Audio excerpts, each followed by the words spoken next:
really far into development before you say, okay, now we need to like wire up this baby to a server and see if we can sync stuff. Because the sync is just kind of happening in the background, and it's just taking your database and propagating it to the server and taking changes from the server and propagating them back. To do this syncing, we have what we call replication objects, and they come in two flavors, pull and push. Pull will take changes from the remote database and bring them over to your local one, and push is the opposite.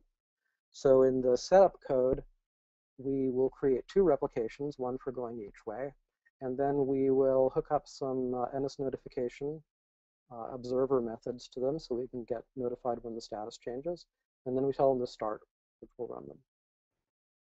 Now let's dive a bit into the replication. Replications belong to a database, and as I said, we have two of them. Here, one of them is push, one of them is pull. Each one knows the URL of the remote database that they're talking to, and it happens to be the same one here.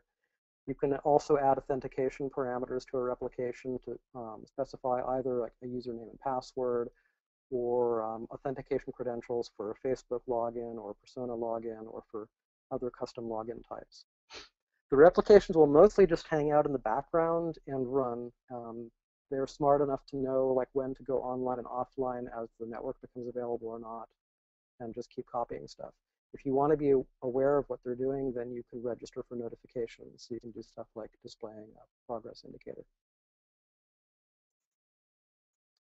Each replication goes in one direction, push or pull. It's the same class, CBL replication, just when you create it, you specify which direction you want it to go in. You can also have one-shot or continuous replications. The default is one-shot. It just will stop when it's complete. So it finds all of the stuff from the source database that doesn't